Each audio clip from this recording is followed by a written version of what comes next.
Indeed, the choice of Kenya as Your Majesty's first Commonwealth country to visit since Your Majesty's accession to the royal throne is both significant and historic.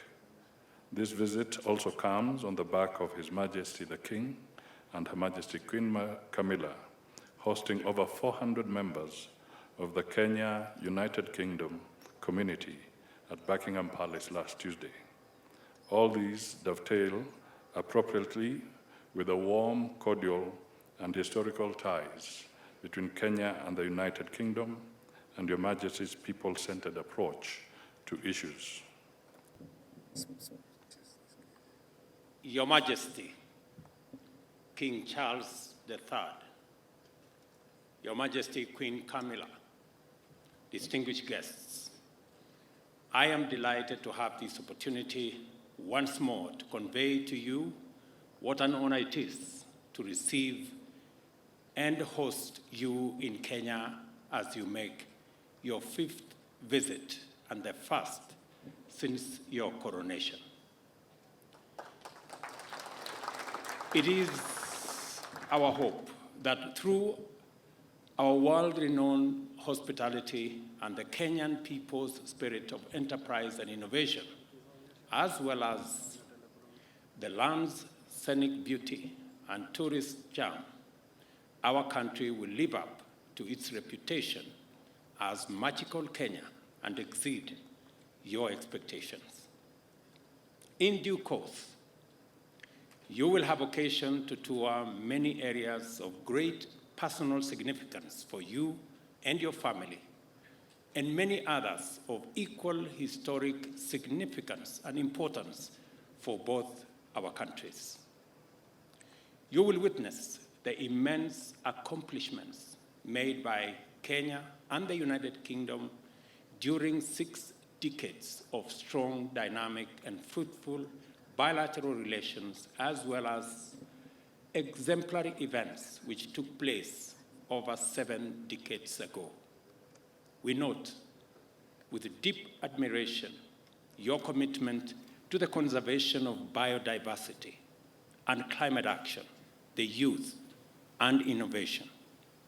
We know you intend to continue on your visionary path of progressive and futuristic leadership in restoring the vitality of our planet and promoting shared prosperity in the Commonwealth and beyond. A good example is the Mau Forest Complex, a water tower forming the catchment area for the Mara River that supports the world-famous Masai Mara ecosystem and which was admitted to the Queen's Commonwealth Canopy Program in 2020.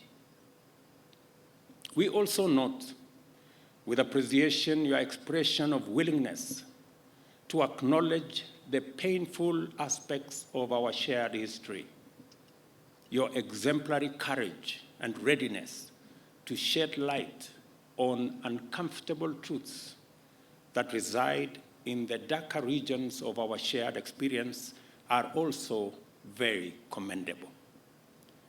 This is a highly encouraging first step under your leadership to deliver progress beyond tentative and equivocal half measures of past years. We are therefore confident that under your visionary leadership, the Kenya-United Kingdom relations will continue to prosper for the benefit of our 2 countries and peoples.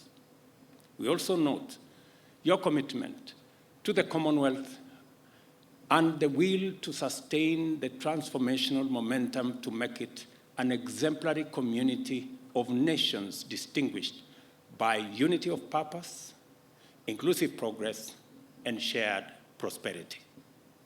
Your visit, therefore, provides us with an opportunity to close ranks within the Commonwealth family in order to provide an inspiring beacon of hope in the possibility of transformative collective action on an ambitious and global scale. Our confidence is borne further out by the fact that you are a veteran visionary who desired long ago that global development should take into account environmental sustainability, and as early as in 1970, spoke about the menace of pollution and climate change with an urgency and intensity now associated with climate action activists and the Secretary General of the United Nations. Your Majesty, although it has been indicated that Kenya and the United Kingdom are celebrating 60 years of diplomatic relations, this by no means implies that our peoples were total strangers before that. Neither does it mean that we live in denial of our history. We cannot live as prisoners of the past. Neither can we go far into the future if we turn our backs on history and historical actions and omissions whose legacies encumber our present. As a matter of fact, formal British presence in Kenya was proclaimed in 1897 by an order in council, which inaugurated European settlement and the displacement, dispossession, and disenfranchisement of native Africans, paving the way for a brutal colonialism. And if colonialism was brutal and atrocious to African people, colonial reaction to African struggles for sovereignty and self-rule was monstrous in its cruelty.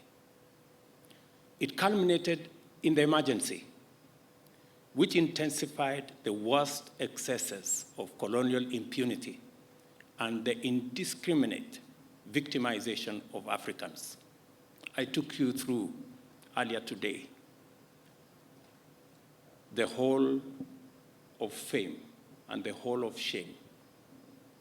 While there has been efforts to atone for the death, injury, and suffering inflicted on Kenyan Africans by colonial government, much remains to be done in order to achieve full reparations. I am optimistic that through the Kenya-UK partnership, we shall keep up our endeavor to inspire the change we hope for by making people and their well-being the fundamental consideration in our pursuit of trade and investment, defense and security, conservation and climate action, research, development and innovation, as well as our work of designing a future that works for present generations and distant prosperity. I trust that this visit, focused on community, sustainability, and innovation, as pillars of progress, will inspire Your Majesty to forge ahead with a strong vision for stronger Kenya-United Kingdom partnership and of the Commonwealth as a beacon of hope for humanity in a sustainable, prosperous future for all in a green and clean planet. I wish you great success on this visit and much delight during your stay in Kenya. May your leadership inspire many to do their part in making our nations more prosperous and our planet more livable for humanity and all forms of life which share it with us. Ladies and gentlemen, I did inform His Majesty earlier that in Kenya, there is a concept called kingpin, and there is a contest for kingpins around Kenya. Different regions have different kingpins. And there is a vicious contest for this kingpin position, which literally amounts to not so much. But this week, all contests about kingpins have been suspended because the king himself is in town.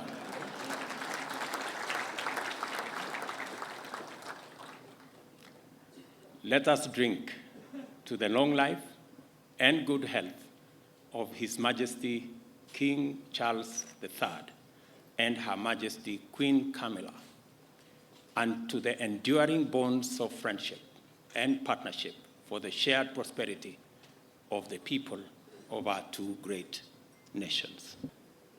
Mabibi na mabwana, hamjambo, niaje,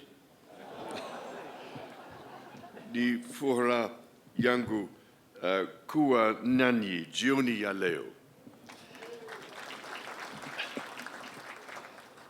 I cannot tell you what a great pleasure it is for my wife and I to be back in Kenya once again.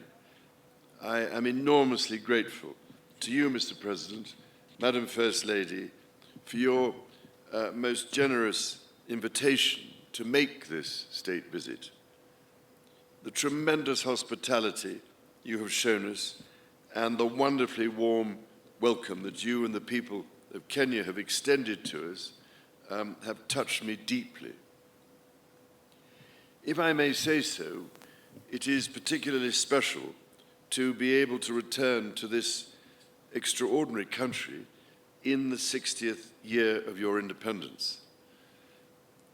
Today, Mr. President, you and I stood by the mighty Mugumo tree, which marks the spot where almost 60 years ago the Kenyan flag was first raised. It seemed to me that the tree is thriving, strong and deeply rooted, just as this great republic and her people continue to thrive. It means a great deal to my wife and myself that in our coronation year, our first state visit to a Commonwealth country should bring us here to Kenya. We both take considerable pride in renewing the ties between the United Kingdom and Kenya, a country that has long held such special meaning for my family. Najisikia kama niko nyumbani.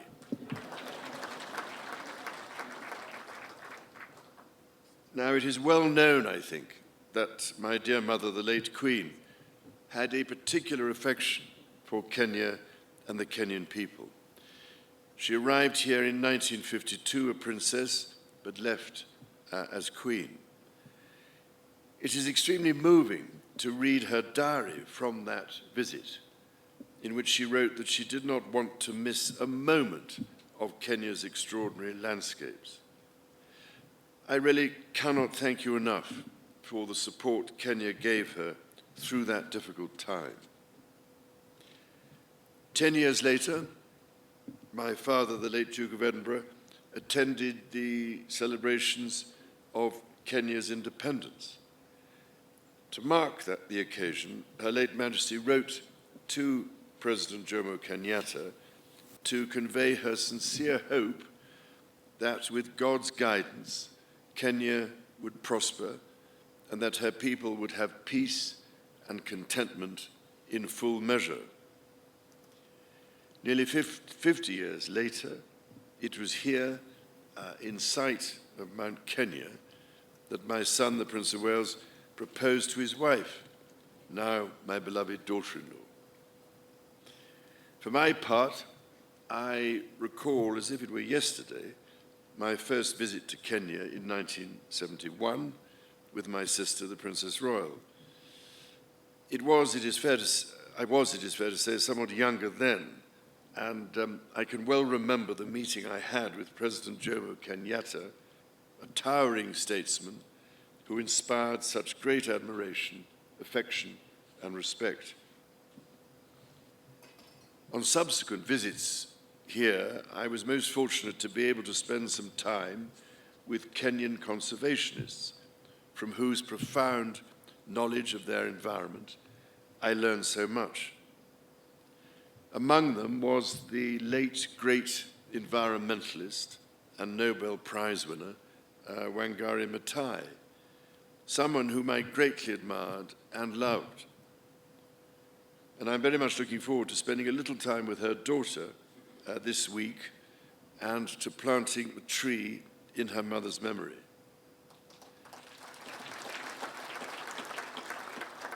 As Wangari Maathai said, when we plant trees, we plant the seeds of peace and seeds of hope.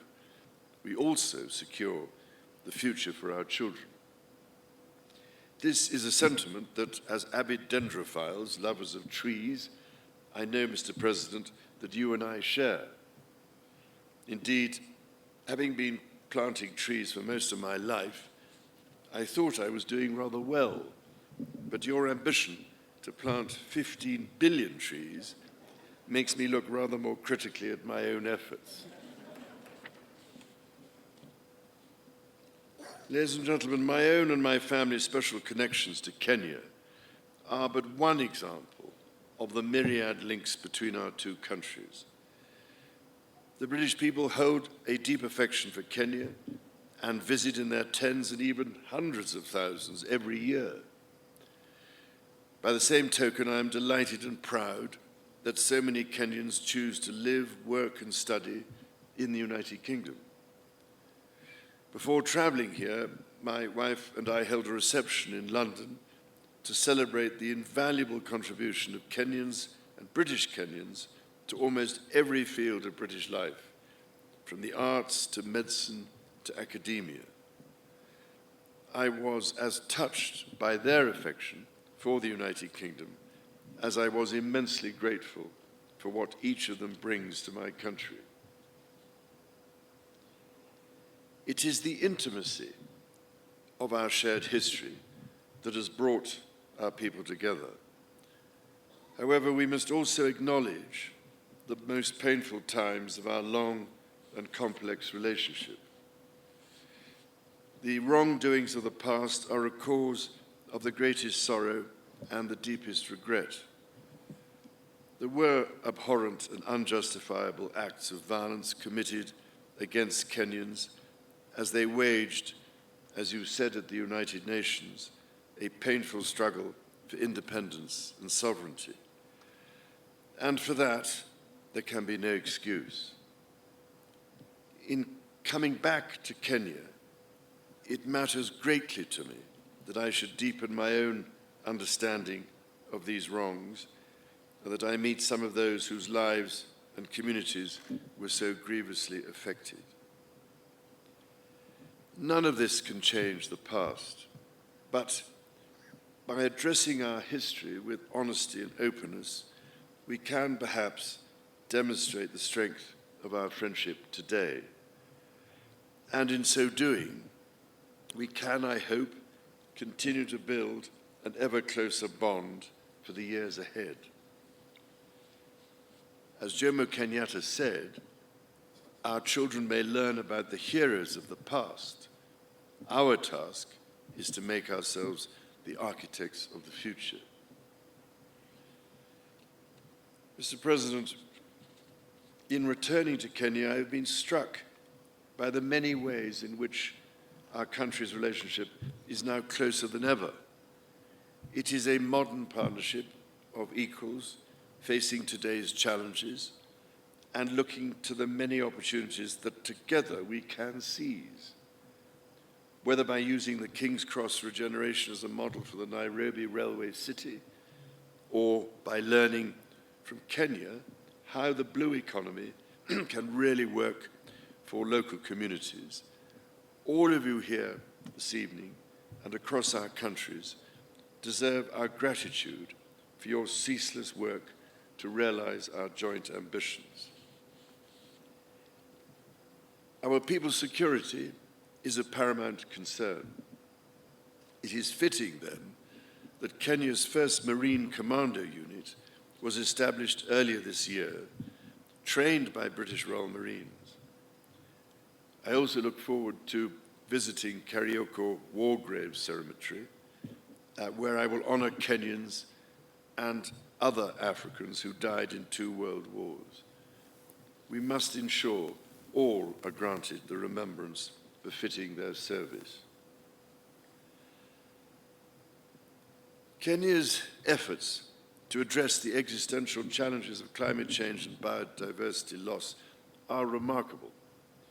From generating over 90% of your electricity from renewable sources to ambitious reforestation and restoration programs, to hosting the first Africa Climate Summit here in Nairobi last month, Kenya is offering extraordinary leadership.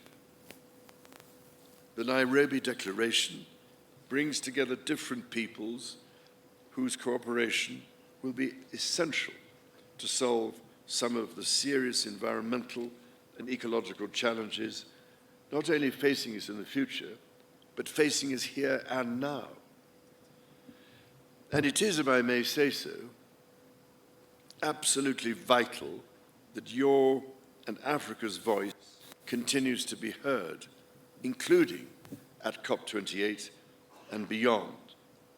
Because, Mr. President, there is much we could all learn from Kenya's example, so that the natural world we treasure, and which ultimately is our only sustainer, can be preserved and, above all, greatly enhanced and restored for the benefit of our grandchildren and the generations that follow them.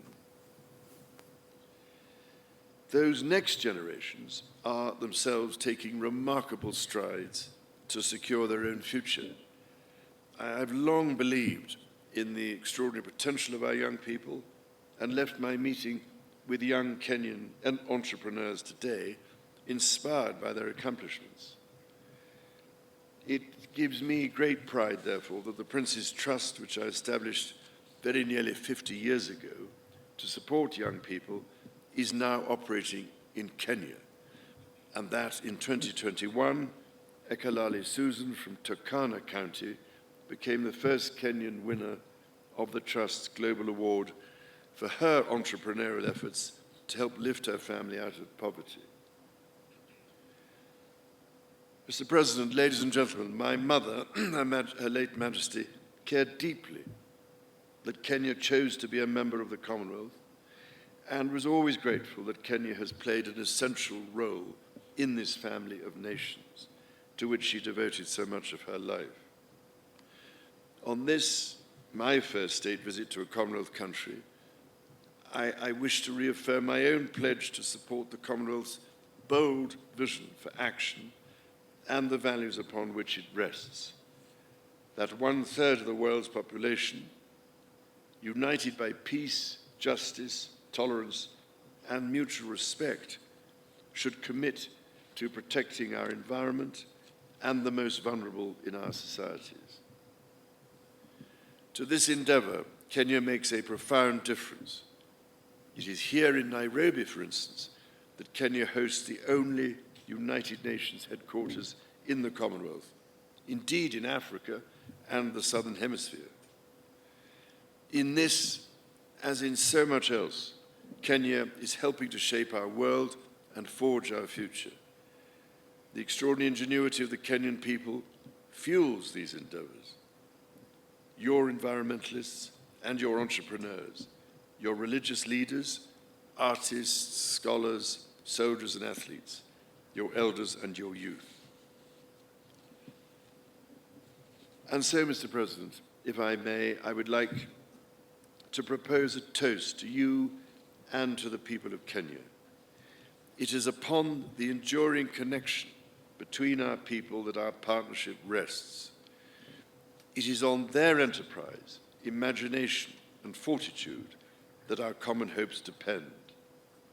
Together we are stronger, together our future is more secure, and together, as your national anthem says, may we dwell in unity, peace, and liberty. Umoja ni nguvu.